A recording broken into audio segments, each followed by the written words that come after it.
মাথাভাঙা ও শীতলকুচি বিধানসভায় সিপিআইএম প্রার্থীদের মনোনয়ন জমা। নিজস্ব সংবাদদাতা মাথাভাঙা। আজ মাথাভাঙা ও শীতলকুচি বিধানসভা কেন্দ্রের বামফ্রন্ট মনোনীত সিপিআইএম প্রার্থী যথাক্রমে খরিনচন্দ্র বর্মন ও দীপ্তি অধিকারী 2026 সালের বিধানসভা নির্বাচনের জন্য তাদের মনোনয়নপত্র দাখিল করেন। তারা মাথাভাঙা মহকুমা শাসকের দপ্তরের রিটার্নিং অফিসারের কাছে আনুষ্ঠানিকভাবে মনোনয়ন জমা দেন। এদিন স্থানীয় জোনাল অফিস থেকে দলীয় কর্মী ও সমর্থকদের নিয়ে একটি মিছিল বের হয়। মিছিলটি শহরের বিভিন্ন রাস্তা পরিক্রমা করে মহকুমা শাসকের দপ্তরে পৌঁছায়। পথে ব্যবসায়ী ও পথচারীদের সঙ্গে প্রার্থীরা কুশল বিনিময় করেন এবং সৌজন্যতা বিনিময়ের মাধ্যমে জনসংযোগও সারেন। মনোনয়নপত্র জমা দেওয়ার পর প্রার্থীরা পুনরায় জোনাল অফিসে ফিরে আসেন। সেখানে আমাদের সংবাদদাতার সঙ্গে কথোপকথনে তারা নিজেদের রাজনৈতিক পরিচিতি, নির্বাচনী মূল লক্ষ্য এবং এলাকার ভোটারদের প্রতি তাদের আবেদন তুলে ধরেন। উন্নয়ন, জনস্বার্থ ও মানুষের দৈনন্দিন সমস্যার সমাধানকে অগ্রাধিকার দেওয়ার আশ্বাস দেন তারা।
পার্টির পরিকল্পনা যে আগামী দিনে আমরা ফিরে আসবো এবং মানুষ যেভাবে সরকারের এবং কেন্দ্রীয় সরকারের নির্বাচনের রাজনীতি যেভাবে মানুষের গণতান্ত্রিক অধিকার ফিরিয়ে পায় গণতান্ত্রিক অধিকার ফিরে দেব এবং কর্মসংস্থানের ব্যবস্থা করার চেষ্টা করব।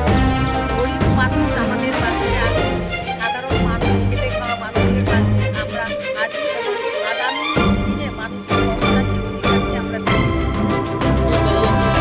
এসআইআর নিয়ে মানুষ হচ্ছে এসআইআর মানুষ অনেক মানুষ ভোটের নাম বাদ দিয়েছে। মানুষ যারা থেকে তারা ভোট দিয়ে আসতেছে তাদের নাম ভোট করে বাদ গেল। এই নিয়ে আমরা আন্দোলন লড়াই সংগ্রাম অনেক করছি এবং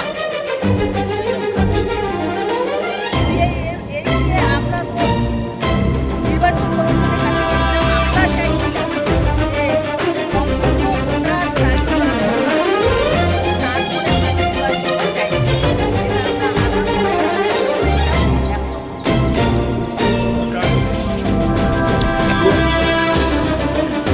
কি আপনাদের ক্যাম্প বসছে যাদের দুর্ভোগে আছে?